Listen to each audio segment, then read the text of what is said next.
Hey. Ah, man, good to see everybody. Guess where I am? Cairo, Egypt. That's right, we got another Maximum Impact travel experience about to kick off here in Cairo. And we're going to be going to Aswan, we're going to be going to Luxor, and got a nice group of people coming through and getting everything kicked off. And guess what? If you want to be a part of one of our Maximum Impact travel experiences, be sure to visit MaximumImpactTravel.com. And as always, don't forget to subscribe, like, share. Maximum Impact with Jay Cameron, where we're bridging the gap between Africa and the African diaspora and so much more. Boy, I got so many things that I want to share with you and tell you about.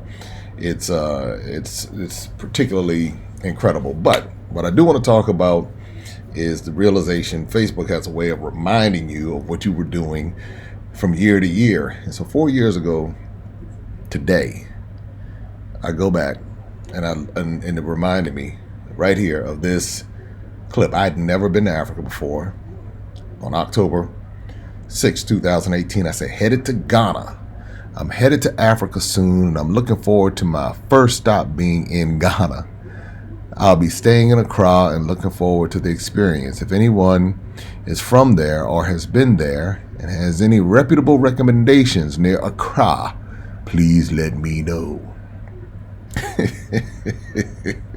I only laugh because, again, this is less than 4 years ago up to this point, meaning I hadn't been there yet. So this went out. I'm looking for help. Hey, put it out to the Facebook community.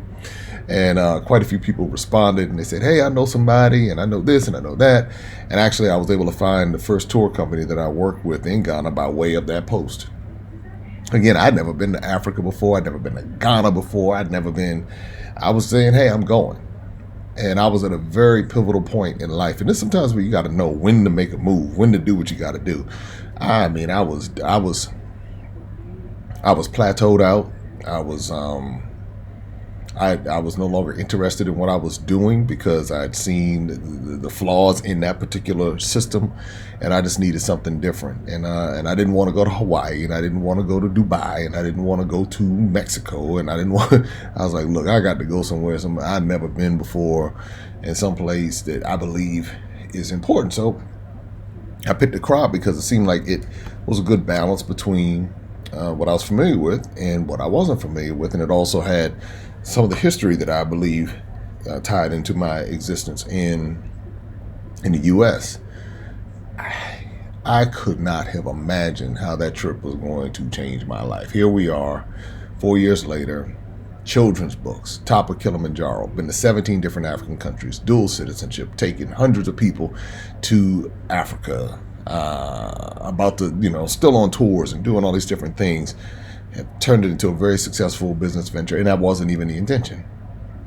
And it goes to show that when you go with your instincts and you go with your gut and you just kind of flow with what you're feeling, it can open the door to a lot of different things. I didn't have a cheering squad rooting me on to go to Africa. I didn't have any, when I first started talking about it, there was no Maximum Impact travel. There was nothing. It was just, I need to go. And so here we are, all these years later, and it's been the most amazing ride of my life. I will tell you that. I have met some of the most spectacular people, some of the nicest people, the warmest people, the kindest people on the continent of Africa. But I've also met so many people from America that I would have never met otherwise in America. So many of the people that have come over who've been so nice and kind and supporting of what Maximum Impact is all about, I met them on the continent of Africa. And they come from all over the United States. And so this movement began that I didn't realize was starting from that very post. That one post right there is where it all got started. And you look back, I look back on it and I'm saying, I never climbed a mountain before. I used to be afraid to fly planes. There were so many things that I just would not find myself doing. But as once I tapped into that thing, it was like, wow. And those who've been following the journey, if you just kind of go back, like, wow, what just happened here?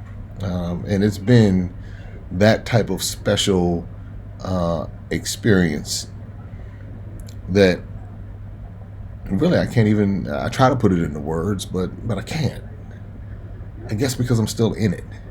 And if I were to write a movie about it, you all wouldn't believe it. I mean, I can only share a little bit here on the channel, and I mean, from the documentaries and from the videos and from the stories, but there's so much more. I mean, it's like y'all, like, even with all the content that we put out in the long form, there's still just a small portion of what this whole journey to the continent has done. The level of education that I've received. You know, when I hear people say some of the things that they say in the comments, I just shake my head. I said, because they haven't been, they haven't seen, and they don't even want to learn. They don't even want to know. They don't even want to watch the YouTube videos that would enlighten them. And I said, wow. You know, I see how we miss out on so much, and that's why I knew we needed to have that bridge in this whole thing, so that people would not. So at least I can play my part in breaking down the level of ignorance. But some people ask, so what is it like? How is it that you found success? And I talked about some of the hard lessons that I learned in the previous video. But I also found success because of a few things I'm going to share with you right now. And I think those few things that I'm going to share with you are important because a lot of people don't know. So the first thing is, when I was in Kumasi, Ghana on that first trip, I didn't know. I just knew people needed to come back. That was the bottom line. I was like, well, I'm bringing groups. So, and I told the guy at the company, I said, I'm going to do it either with you or without you. And he kind of looked at me, kind of smirked. It was almost kind of like, hey, you can't do this without me. You don't know this culture. So I was like, okay, well, all right. So worked with him on the first tour, and that was, went really well. I just realized that I needed to put my fingerprint on the tour a little bit more. And so I buckled down and got into the trenches, and my children were getting to a point where they were pretty much grown. So I didn't need to be shuttling people back and forth to school. And I was like, hey, all right, let's make this thing happen. So I decided to, commit to this whole process of learning the cultures and really a continent-wide travel program. But it wasn't really just about bringing people on tours to make money. It was really about bringing people on tours to create experiences and exposures that I know most of us didn't have in America. I know it. Or if we came to Africa, we were always looking to go to the place that was just like America. So I was like, I said I didn't want to do that so much. It was like, that's a valuable aspect of it, but there's so much more to the continent of Africa. And when I first landed and stepped foot, I was just so Africa ignorant. I would even just talk about Africa. I said, well, I'm going to Africa. And even in my mind, I'm still thinking monolithically about Africa instead of saying, wait a minute, there's so many different cultures. Let me spend some time getting to understand the cultures in these different countries.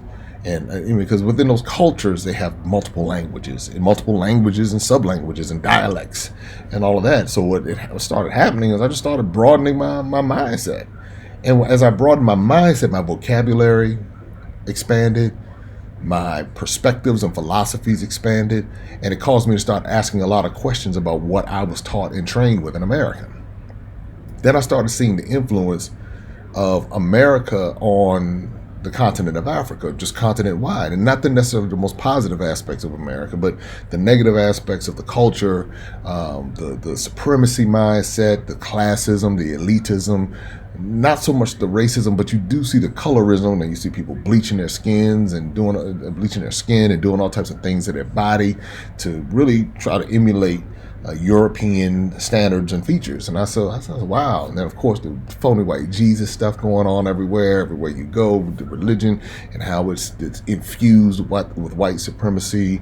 Or you see it from, the east side where you see the Arab influence. And so you see people who are like African, but yet now they're running around Arab, or they're running around trying to be European or something like that. You see the phony white Jesus hanging up in the president's offices. I mean, you just see on the back of the buses. So all of these things you start recognizing. That's not necessarily an American thing. It's probably more of a European thing.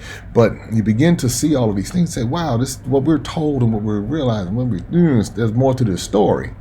And as I started understanding how deep the story went, it started me to ask a lot of questions about my existence in America and how I was trained in America from an educational perspective, from a religious perspective, from a cultural perspective, and how I recognize for many African Americans or Black Americans or however the heck whatever you want to call yourself, Americans, how basically on many levels we're a hybrid. for someone's experiment, especially once you start dealing with it on a mental level, a psychological level. You begin to understand that on many levels we have been toyed with in our minds, regardless of our skin color, to create confusion. And what confusion does is it keeps us stuck on so many different levels. Now, this is going back just to October 6th, 2018. My first trip was November 2018. I was clueless up until that point in time, because the way the culture had us programmed was, basically do what we do, go to school in America, get educated in America, maybe do a little travel here and there, go to Europe, go out to Hawaii, like I say, go down to the islands, go over to Asia. But somehow we're going to skip Africa because, they sold us into slavery. We're not African. All these different things designed to keep us away from this place. And this is the reason why, this is what I concluded, is you can get all the answers in Africa. In particular places like Benin and Togo and Nigeria and Ghana, Sierra Leone and Liberia, Senegal. You can get answers there, Cameroon, Angola. You can get answers there that they don't necessarily want you to get. When I say they, meaning the imperial powers that have always played this game of separation over centuries. So I remember I had no interest in Africa. I wasn't trying to go to Africa. Why am I going to spend good money to go to Africa when I can go spend good money to go to France and go take a picture in front of stolen iron from the Eiffel Tower from Africa? I could do all of that ignorantly, and or just very indifferent about the continent and its people, and believing third world. I would use terms like third world without understanding what third world meant. Third world did not mean poverty, like how we took a new connotation and made it. Third world meant something completely different.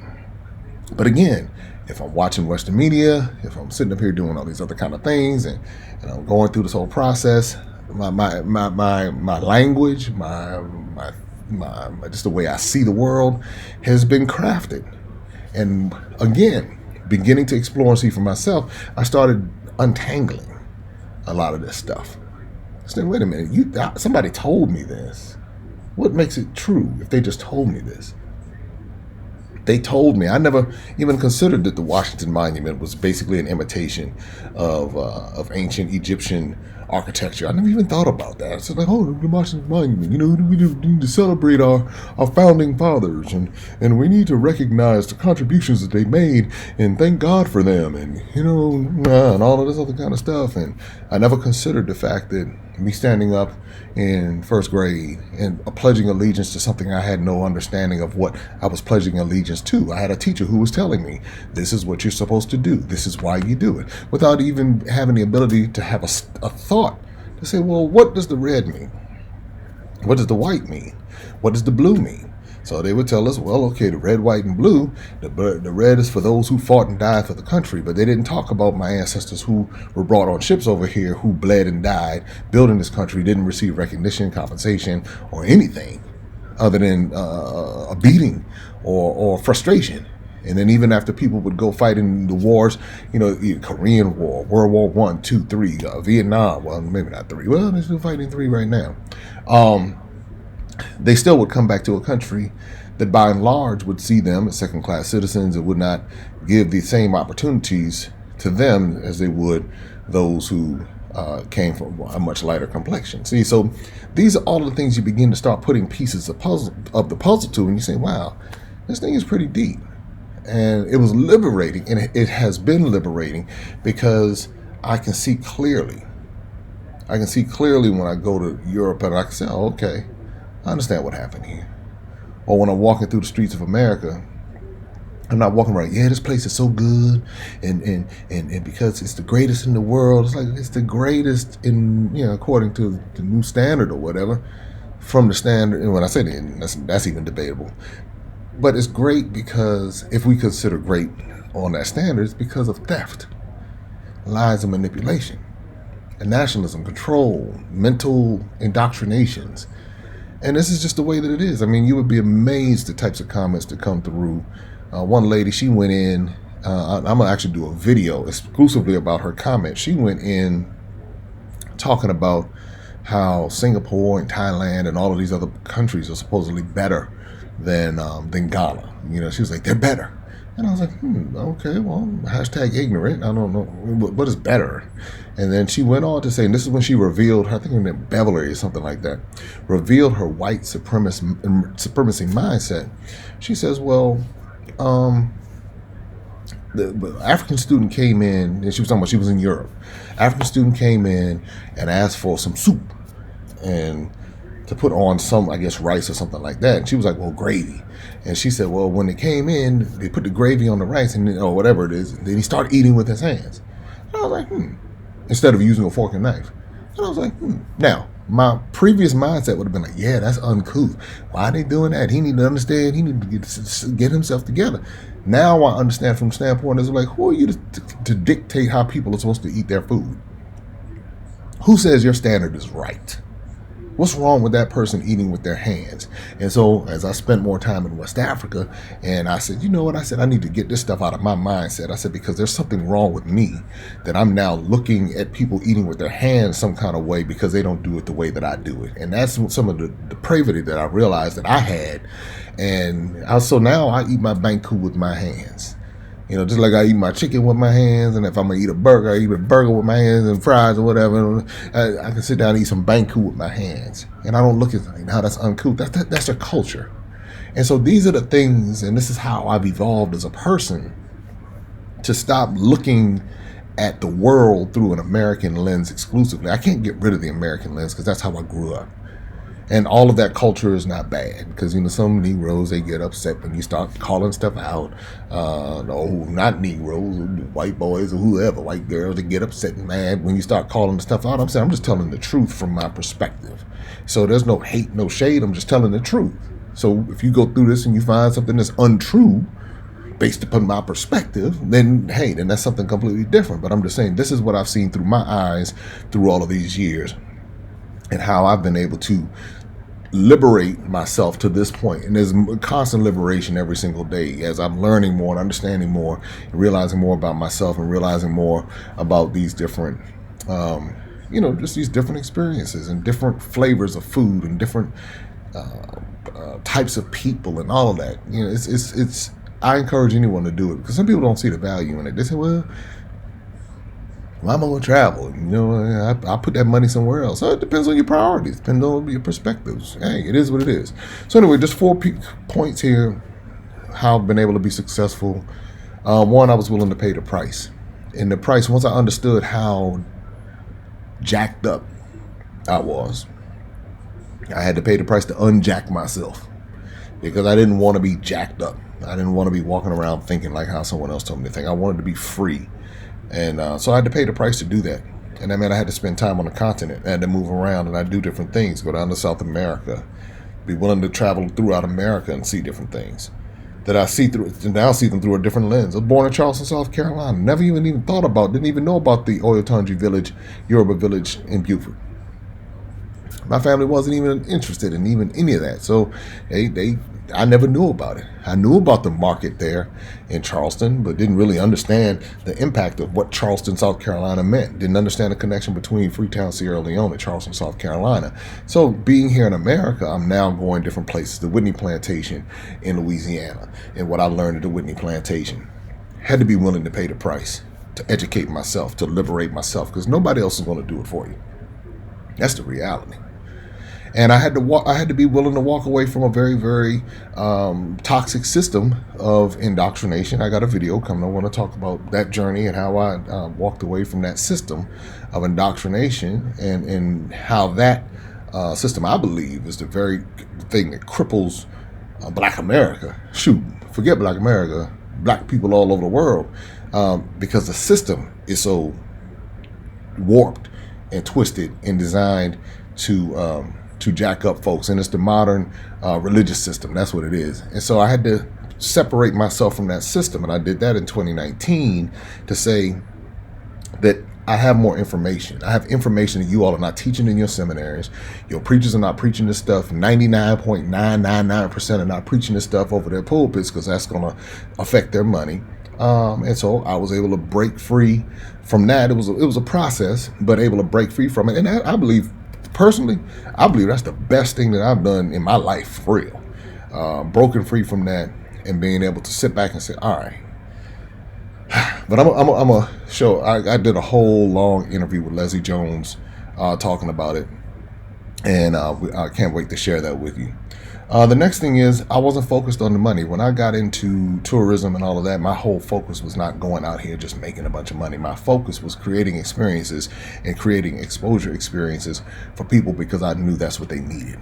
And just like I needed it, I knew there were 40 some odd other million people in America and beyond who needed to be able to sit down and say, okay, let's see this, and then allow them to have their own experience. Then I was willing to win. Once I decided, okay, this is what I'm going to do, I was willing to win. So many of us focus on failing that we're not even willing to win. We don't even consider it. And then determined to win. Again, so oftentimes we are focused on failing that we focus our energy on not failing beyond focusing on, I'm determined to win at this. And that's what I said. I'm determined to win. And win is to bring as many people as I'm able to bring, as long as I'm able to be on this earth, bring as many people as possible to be able to see and have exposure experiences like this as a part of Maximum Impact. And that's how this whole thing came about. And I didn't look back. Once I recognized all of the systems that played a part in the condition that I was in at that point, October, let me bring it back up again, October 2018. Once I understood all of that, and I was clueless, I was just going. I was going with the flow, just going. Once I understood that, I didn't look back, and I haven't looked back, and I'm not looking back. And it shows up on so many different levels. And that's why so many people are willing to be a part of the Maximum Impact Travel Experience, because they recognize that there's something special going on here. There's something special that all of these years has produced. All of the stage plays, all of the times I've spoken in public, stood up and delivered some kind of message on some level. All of that has come to this point because I can communicate in a way that I hadn't been able to communicate before. I'm very clear, very concise, and understanding in a way that I didn't understand before. And it may confound a lot of people. It may not make sense to a lot of people, but guess what? It's not for everybody. It's for those who are the ones who are supposed to hear it and get it and make the moves that they need to make. And that's the beautiful part about it. That's what I love about this past almost 4 years. Almost 4 years. I'm looking forward to the next 4. And I can, the adventures of Darren and Destiny, writing jingles, all of this stuff. It's an amazing, amazing, amazing ride. And with all of the struggle and drama, when you find that thing that you love, it's not even work. It's not even work. It's a joy.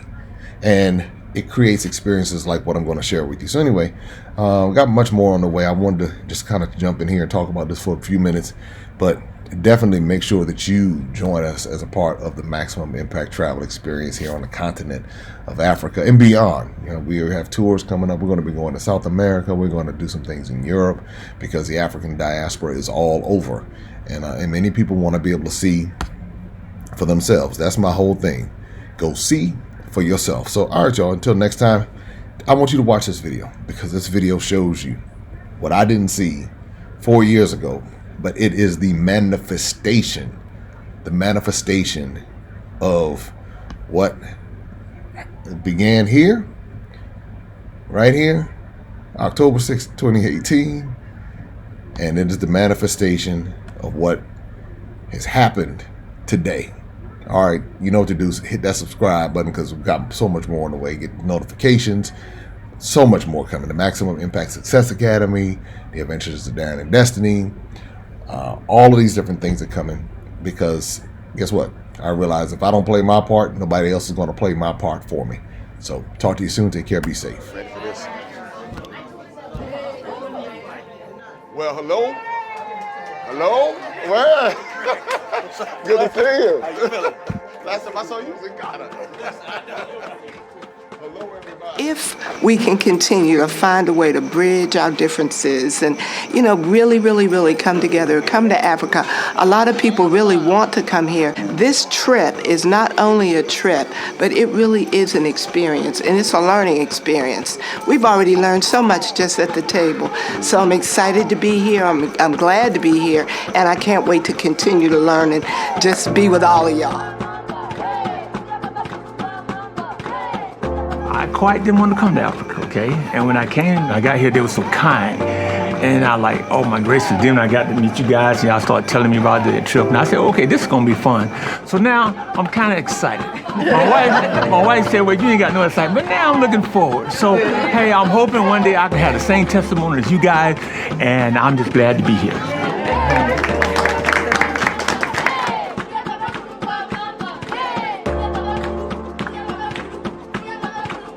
Our second Maximum Impact experience, and I've been singing your praises, Jay, hands down. If you want to go to Africa, you got to do it with Jay. There's no other way.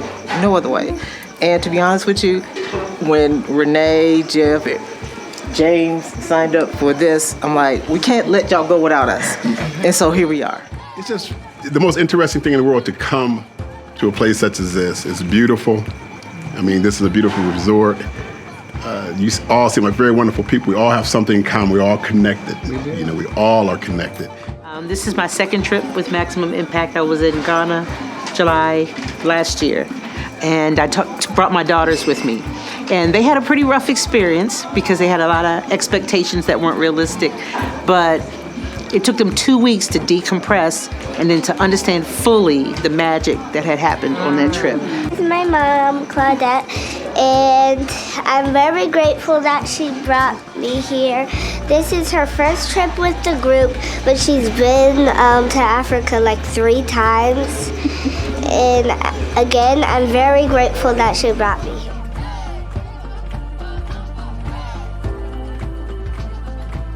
This is my second trip, and I'm going to have a third, a fourth, and a fifth.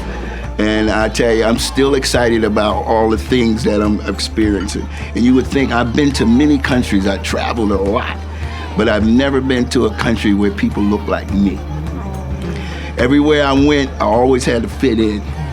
And that, was kind of traumatic for me after coming here and being received the way I was. I'm just looking forward to the whole itinerary. It looks really, I know it's really well organized, and looking forward to the whole thing. So glad to meet everybody and look forward to meeting in person and talking. Hi, my name is LaDanya. These are my parents, and I'm really excited to be here. I'm 21 years old, and thank you for hosting this trip and bringing us all here. Hi, I'm Faith Benson Lettle. These are my parents. I'm from Akron as well. This is my college graduation gift.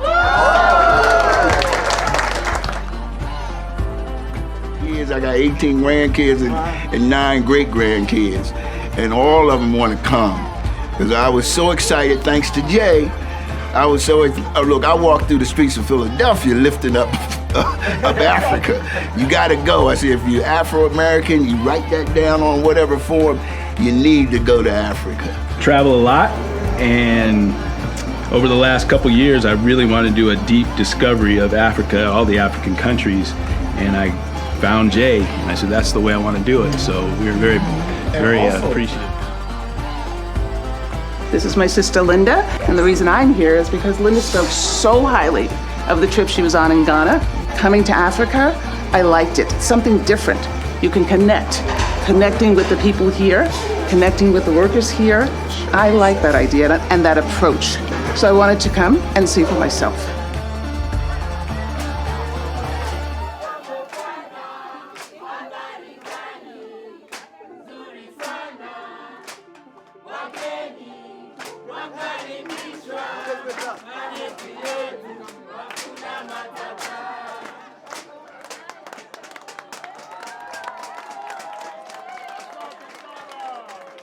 I remember it was November 2020 when Mr. J. Cameron visited us. It was during COVID pandemic. Imagine we have 32 rooms, but we was accommodating only one guest, who was Jay Cameron. Then Jay Cameron told me, I promise you I will bring you a group. Okay. So on behalf of Airport Planet Lodge, we are here to express our sincere gratitude to host you here today. I can't imagine doing Africa without being on a Maximum Impact tour, because being with a group like this just adds so much more to it.